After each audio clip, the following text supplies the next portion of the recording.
Because you chose to. You chose to do an alternative. So this is like blowing up in American jurisprudence because we always Around this employee law mostly, or also criminal stuff? it's only washed so far in civil, it's blown away civil suits. And now because in criminal you have presumption of innocence. Right. And so this factor literally undermines a lot of current jurisprudence. So you'll allow the attorneys and judges to like, how do we use all this data? We need technology and approaches. When our law is 400 years old. Right. It predates it.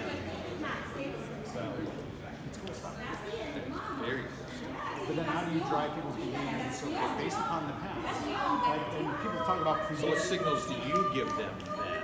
Can you give me a couple examples where you could drive people's behavior? All right, you guys, I think we're going to get this party started. a lot of it's that crossing our eyes. If you guys will grab a seat. If you know I'm watching for a while.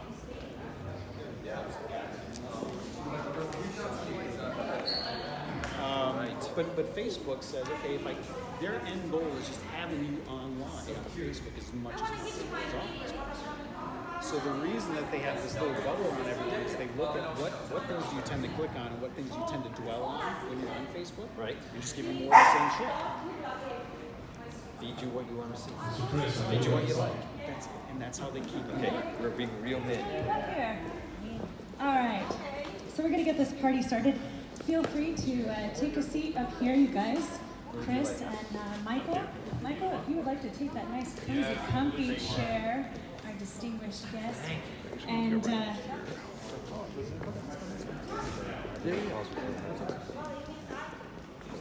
we had an RSVP of about 65 people, and I know traffic has been horrendous because I got here about an hour and a half late myself. So I just want to thank you for coming in tonight and dialing into some dialogue that I think is really going to tool you as you walk away tonight with hopefully more questions and answers, but that we've educated you to something that can ease some pain points that we experience not only in the public sector but also in the private sector. My name is Amy Berliner, and I'm the president of Los Angeles Government Blockchain chapter here. This is my co-VP, Rob O'Leary. And our main goal is to educate Los Angeles to the impact of what blockchain can facilitate at a government level, at a private level. And we want to stimulate the conversation with people both that are developers and coders, but those that are also working within government that have not had that conversation to adopt the opportunities that they could view that blockchain could ease some of their pain points and issues. So we're really, really excited tonight because one, I love blockchain. I'm a developer of blockchain in both alternative and traditional healthcare. Fell in love with it when I went through my own cancer story with melanoma and created my own wellness tracker. And it really became a passion of mine to educate to the science and technology of what blockchain can facilitate, not only in the private, but also in the government sector as it integrates into healthcare. So really, really important. And then I met this incredible guy, Rob O'Leary, and he is just a fantastic voice in blockchain. And that's how I got introduced to Chris Serdek. And one of the most important conversations I had was with this gentleman who was out of San Diego, which is where I'm based. And his name is Michael Allman, and I am privileged and honored to have him here tonight, simply because out of frustration sometimes comes innovation. And we live in a time where we're concerned about hacking and cybersecurity and making sure our voices are heard and issues that both sides of the political talking points don't talk for us. And I call it preacher politics, right? And so blockchain is what he's done is he's developed a platform for his constituents in his district to be able to vote based on questions that he poses to the district. And he has, and you can correct me if I'm wrong, but he has stated, I think very publicly, that he will vote the way that his constituents respond to his questions. And I think that that's really, really important. I think that both Democrats and Republicans, either way that you sit on the side of the fence, we see a lot of political talking points without issues being addressed and without a roadmap and a plan. And with blockchain, it's disruptive, It offers a way for voices to be heard in a transparent and an accountable way. And I think that that's really a vital tool, especially in today's environment. Again, no matter which way you sit on the political side of this, it's so important that we have that opportunity to make sure our voices are heard. So really pleased and honored to have Michael here tonight. I'm going to hand the mic over to Rob, let him explain a little bit about what he's doing in blockchain and why it's so important to him, and then we'll get this evening going. Thank you, thank you. Blockchain in the government environment is a lot like what the breakdown that we see here tonight. I know I've spoken to some of you, and some of you are just coming to learn about what blockchain is. And I know some of you are actually probably creating your own tokens, heavily involved in the ICO world, and clearly understand not only what blockchain is, but how it can be used in a myriad of ways. And that the amazing part is this is a very good demographic of the world because so many people really don't understand. Myself, I got involved with blockchain a little bit with Chris. We started to get involved in a lot of the disruptive technologies that are affecting a lot of the major corporations in the world. Those things like machine learning, artificial intelligence, blockchain, Internet of Things. And blockchain just kept rising to the surface as along with, IoT obviously has some, and machine learning and artificial intelligence with her, but just blockchain had this simplistic value and massive return associated with it, so it grabbed me. As I got to work with Chris a little more, we started to get involved in a couple interesting situations, which I'll let him talk about. But we started to realize also that governments, businesses, and cutting edge companies that you would think would be just on top of this are struggling with all of these technologies, and blockchain is one of them. And we start to go down the line and you think about who is the least adoptable to new concepts, new technologies, and new processes. Governments. They're absolutely horrendous. So when I met Amy and we started to talk about this, it was just like I got to get involved in this, both for the potential opportunities that might come out of it as the government starts to look on board, but also for my kids and their future. They're going to be in this government, and the government's experiencing the same kind of dramatic disruption that companies are. So I thought there was a tremendous platform to start to address a completely underserved portion of blockchain and the disruption that we're going to see from it. So Chris and I have been working for about 2 years now. Got involved with him early on a disruptive book, which I'll let him talk about. Chris, though, has a long history of disrupting people, pushing buttons, saying outlandish things that I don't know how he gets away with, but somehow does. He's been involved as a rocket scientist, literally, for about 5 years, blowing up $2 billion spacecraft, I think it was. Trying to figure out why they do it. Right, trying to figure out why they do whatever. You other guys, Rich and Chuck, did. Yeah. He's also been involved as an evangelist for data, for governance at HP, Siemens, big companies where he's been put front and center to talk about and address many of the most challenging issues that we're starting to experience and people are starting to realize exist. Recently we got involved with the World Bank and a couple of blockchain initiatives with tied perfectly to this. So I thought Chris would be a great speaker to come in and give some of his sarcasm, cynicism, and brilliance around blockchain. So Chris Serdak, thank you. Can you okay without it, or? Okay. I do this a little bit, so hopefully I'm projecting well enough. So this is actually really good turnout for LA. We said like 30 or 60 people like, I had a thing, so I couldn't make it, bummer man. So as Robin mentioned, my background is in engineering. I have a very significant technical background, mechanical engineering, building spacecraft, building large-scale information systems. If you've made a reservation on Hilton.com in the last 15 years, I architected that quite a while ago. And as I looked at some of this new wave of technologies, blockchain is probably the only one that actually is innovative. But if I look at machine learning, AI, we came up with this stuff 40 years ago. We can just now finally actually implement some of it from a technical perspective. The algorithms, mathematics have been around for a really long time, but we finally have enough data and enough computing capacity to do something with it. But blockchain actually was quite innovative.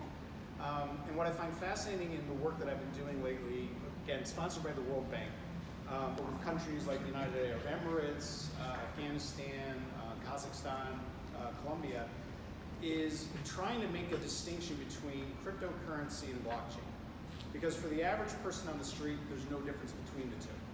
If you say blockchain, most people are thinking Bitcoin and what is it, how do I get it, because I can make lots of money and become a millionaire, and I don't know how or why. So if I have a mission in life with writing books and so forth, which I'll show you in a second, it's to try to take these very technical concepts and make them a little bit more approachable by people that aren't that technical. With blockchain, what I was struck with from the very beginning is that conceptually very simple, mathematically very elegant, very detailed, and if you read the paper by Satoshi, what is it, 15 pages? In 15 pages define a literally revolutionary approach. But the thing that I'm struck by most is that when people, even on Wikipedia, when you're talking about blockchain or Bitcoin, they're so intertwined you can't separate the two. People put them immediately together, intimately together in ways that makes it so that when an organization says, hey, I want to do blockchain, they're thinking cryptocurrency whether they meant to or not. And people that are here that are very technical, you kind of, it may seem an obvious distinction to you, but I guarantee policymakers and executives and so forth, they cannot make that distinction in their own minds. They're buying the hype cycle, et cetera, et cetera. And you get what I literally hear all the time is the shiny penny syndrome. Like a crow blinds its nest with whatever shiny crap it can find. So literally dealing with the United Arab Emirates, and they're like, oh, we have to have blockchain. We have to have blockchain. We're deploying blockchain everywhere. And we literally got the proposal, we're ready to do the work, and they said, hang on, first we got to go do Hyperloop. Like, hang on, the same group of people were going to do blockchain, and this week we're doing Hyperloop. It's whatever the shiny penny is, people want to do that. 5 or 6 years ago, it was big data. That's when I was kind of big in big data. Now it's AI. It's whatever the latest and greatest thing is. But the endemic confusion is there because there's a lot of people that aren't that technical that are trying to understand the implications. To me, the big thing here is the definition that they talk about here for blockchain is actually a definition of a cryptocurrency. They're talking about distributed network. They're talking about the digital currency transactions and so forth. Recording transactions, the copy all transactions. That part is correct. This building up of what's happened in the past to confirm what's happening presently and then into the future. But this confusion between Bitcoin and cryptocurrency and blockchain is really big. One of the things, and so I'm an author. This is my second book, Jerk. Anybody know the physics term jerk? The definition of jerk. So other than it being autobiographical, jerk is the third derivative. Yeah.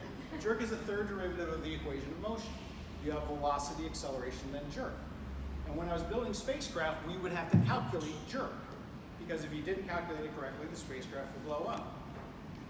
Just as a random point of interest, the fourth, fifth, and sixth derivatives of the equation of motion, snap, crackle, pop. Physicists have a sense of humor. And so with jerk, I was talking about how for 4 years I was trying to understand, after my first book, how does an Uber and Airbnb, this startup with like 5 people and an idea, take over an entire industry? So that now Uber is bigger than Volkswagen, Airbnb is bigger than Hilton. How is that even possible? What are the features and functions in our society that allow that to take place? Because it was disturbing to me. And so from that research, we kind of came up with the fact that digital transformation isn't this this kind of abstract notion. It's a thing. It's an actual thing that's going on right now. And part of it is we've done so much improvement over the last 60 years with quality improvements. And if you've been in business any length of time, you've got all kinds of quality training, Six Sigma. We're trying to make things improve. We've done so much improvement that there's literally no more room for improvement. To the point that we fake it in organizations. We literally manipulate our metrics to make it look like we're being more productive than we are. And true innovation is by itself disruptive. Who here has an iPhone or an iPad? Has Apple done anything innovative since the iPad, since Jobs died? Or is it all these incremental improvements? Right? We're going to take the earphone jack and put it on the other side. We're going to get rid of it entirely. This incremental improvement thing, improvement and innovation are completely diametrically opposed, I would argue. But so digital transformation, we built this model to try to understand how and why technology impacts society. And it really comes down to power and the basis of power in societal relationships. why do we cooperate? Why are we a cooperative animal? The only reason we cooperate, which leads to politics, is that theoretically we generate better outcomes by cooperating than if we operate alone. And if collectively we didn't produce better outcomes by working together, we wouldn't work together. So there's a handoff of power that comes through social interactions, and there's 4 elements to that. What's the basis of power? How does power manifest itself? How do I distribute it? How do I apply it to produce more power or better outcomes? And then how do I control it? If I take this and I go back in history, for 10,000 years of human history, the basis of power was knowledge, right? If I knew how to build a flint stone or a flint arrowhead and you didn't, I had power, you didn't. Okay? So now, and I could only carry what I could carry on my back as my possession, so what I knew was what was the basis of power. I led a clan if I knew where to find fresh water or where to find food. Knowledge was the basis of power back then. And then how did I distribute it? With memories, apply it, storytelling, which is why we are a storytelling species. We love stories and we love teaching because this is how I distributed power for most of human society, human history. Then about 5,000 years ago, we realized that certain places where you live were better than others, and so control of land became the basis of wealth and power in our world. 5,000 years, we had kings, queens, emperors, dukes, earls. Those were the people that controlled land, and by controlling land, they had power in our society. How did they distribute it? Heredity. If I was son of the king, I took over when the king died. How did I apply it? Edict. The king said, go do this, and you better do it, because the way that they controlled that power was violence. If you didn't do what the king said, the king killed you or threw you off his land. That's how we operated for 5,000 years, and then about 250 years ago, we had another little switch, and capital took over for control of land. Land didn't lose all its value, but as the basis of wealth and power changed. And so capitalism is this 250-year bubble of time when we switch from land being the basis of wealth and power to capital. And if you spend any time in the business world or in the government, the trinity, the analog trinity of creating capital wealth probably sounds familiar. Bureaucracy, process, and rules. For my entire adult life, I've been trained and educated and certified in bureaucracy, process, and rules. Because that's how I create more capital-based wealth, right? How do I distribute it? Bureaucracy. If I need to get a driver's license, I go down to the DMV. How do I apply capital to make more capital? A process. Who has a process map at your desk where you work right now? Or who's ever worked on a business process map? That's why. Because we have to optimize how we create more capital based upon, as the basis of power. And then how do we control it? Rules. Analogs love rules. We live by rules. Rules guide everything until they don't. And this is digital transformation. To me, digital transformation is we're switching to a whole new era of human society. That new era is guided, information is the basis of wealth and power in the world that we're going to, and it's guided by a digital trend. The way I distribute information-based wealth is with mobility. My phone, I can connect to the internet or connect to information anywhere in the world and both receive that wealth and produce more wealth. How do I apply it to make more wealth? Social media. The example I'll give here. You go on Facebook, here's a picture of a black cat. Is it just a picture of a cat? No, that's my Aunt Mildred's cat. And tomorrow is Aunt Mildred's cat's birthday, and because I know it's Aunt Mildred's cat's birthday, here's a coupon for buying a diamond choker for the cat. I actually just took unstructured data, uncorrelated data, correlated it, and made more information wealth by it. This is why Facebook is worth $600 billion, and you've never paid them a penny. But what they've done is they've enslaved 1.3 billion humans to take uncorrelated data, correlate it for them, and that creates information wealth. It's a pretty good business model. In the investment community, you heard of FANG? So Facebook, Amazon, Apple, Netflix, and Google. Collectively, they're worth $2.7 trillion market cap. The current economy, the GDP of France is 2.5 billion. Those 5 companies are the 5th most valuable country in the world. And most of them base all that wealth on information, not capital or anything else. Okay. So when we talk about digital transformation, to me it's a real thing. It's going from this analog way of doing things that we've done for 250 years to this digital way of doing things, which is where we're going to, and that's where companies like Google and Facebook make their point.